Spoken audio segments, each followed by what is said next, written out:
Hi guys, you're Romy from Musa.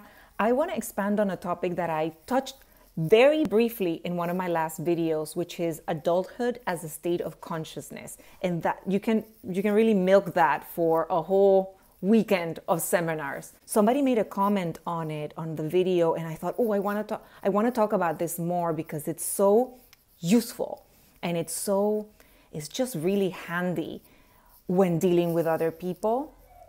And I actually did a video, an extended version of this on YouTube. I think I did it in Spanish and in English. And at that point, I called it the soul's age. And it's kind of reading, perceptually reading in terms of also observing somebody's behavior and somebody's, I don't know, actions, thoughts, choices, and kind of understanding globally where that person stands in terms of their maturity. And you will see that there's a lot of adults, sometimes they're contemporaries, sometimes people older than you, that don't really behave with utmost maturity. This doesn't have to do with whether the person is goofy or funny or none of that, because actually you can be very spiritual and very witty. And my experience with things that are very highly spiritual, including people that channel and all of this, is that the highest it is, actually the funniest and the funnier and the wittiest and the cheekiest that it can be. But so it doesn't have to do with humor and joy and enjoyment.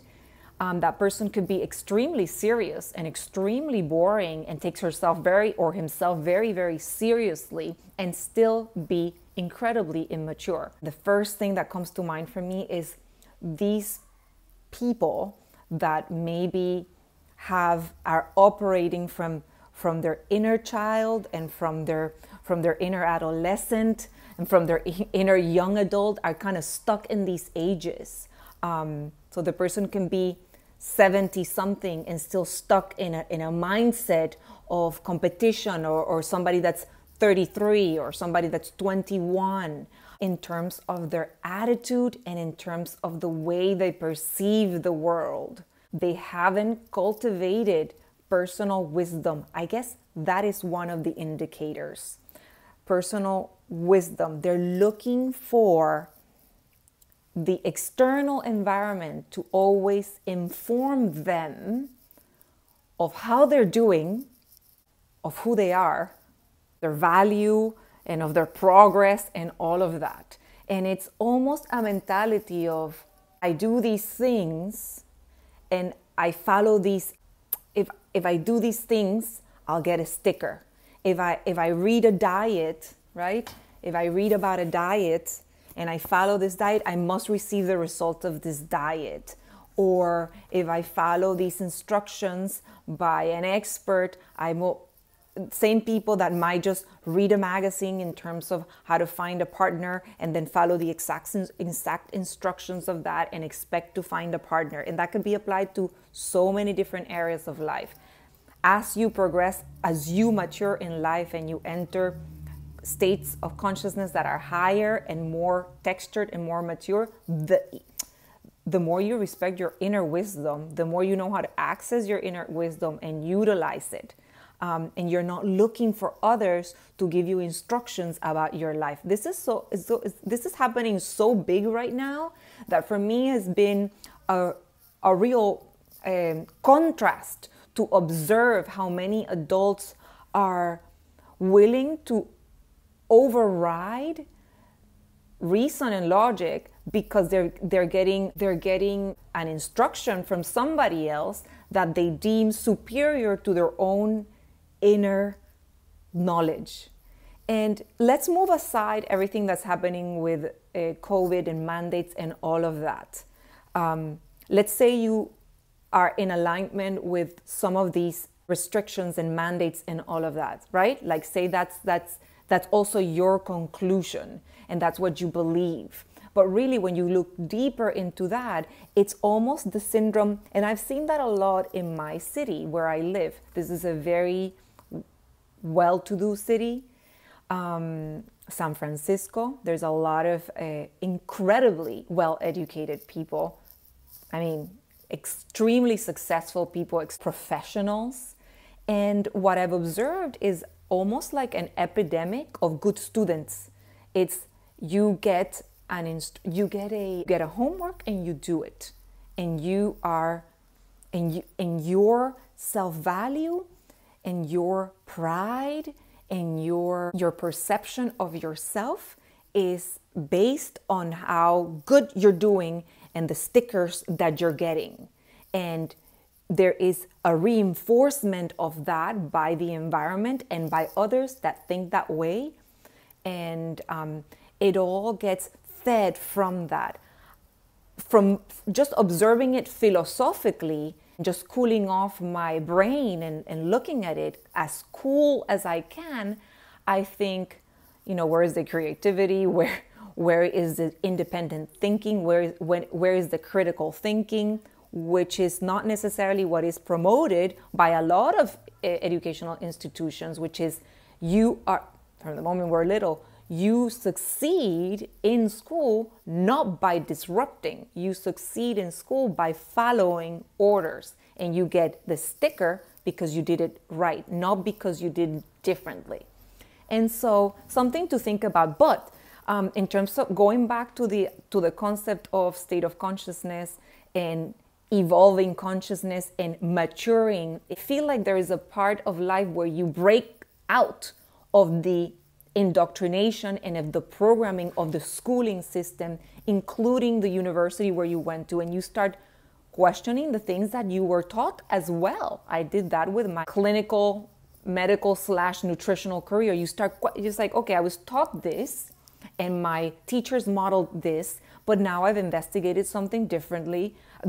I've reached different conclusions. I've accessed different portals of information. I've come into contact with different experts, and I've traveled the world, and in observing and absorbing, I have a different perspective that is oftentimes opposite to what I was taught. As a mature adult, you're okay with that, with the letting go, with the standing alone, with the shedding. That for me is adulthood, and that is maturity.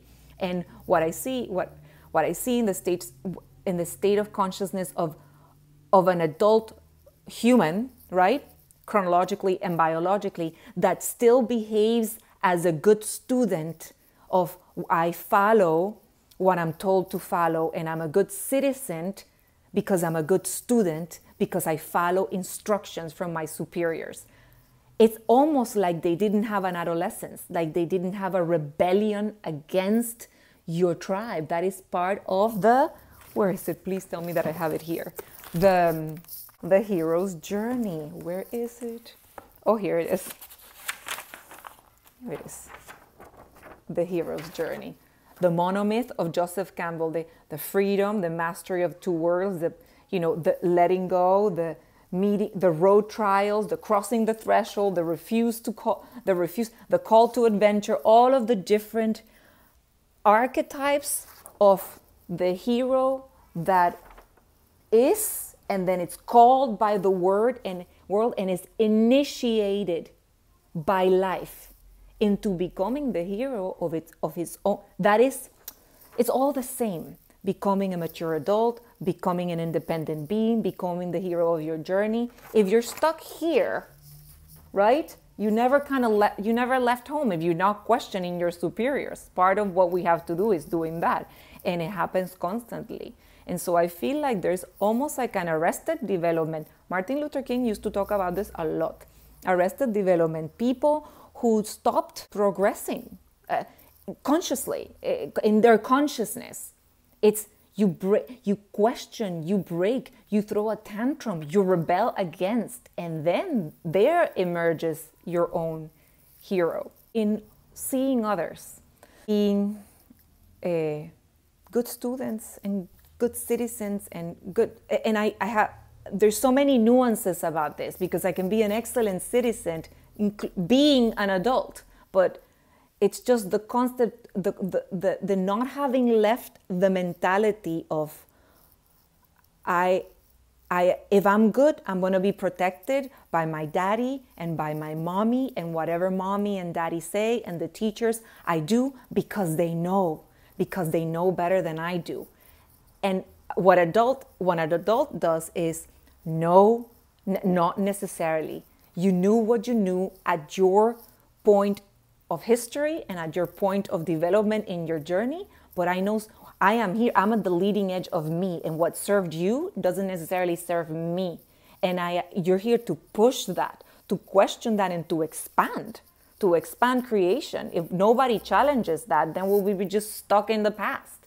So every time I see a little child that is a little bit of a disruptor, and especially if it's like the star seed kind of child that has that cosmic energy of the future, I remind the parents, please don't cage him.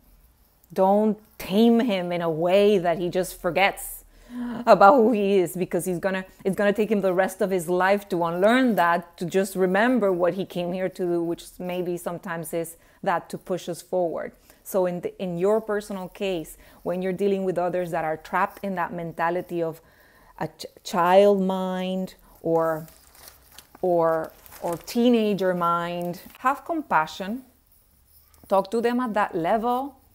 Don't stop evolving in yourself. Enjoy the freedom and the richness that it is to inhabit a place of autonomy, independence, and knowing and self-respect, because it's a really rich place to be in your own wisdom and to continue to accumulate more. There's no bigger riches, and nobody can give you that. If you're living off the knowing of others or the instructions of others or the certification and the professionalism of others, then you're poor. You don't have a lot inside.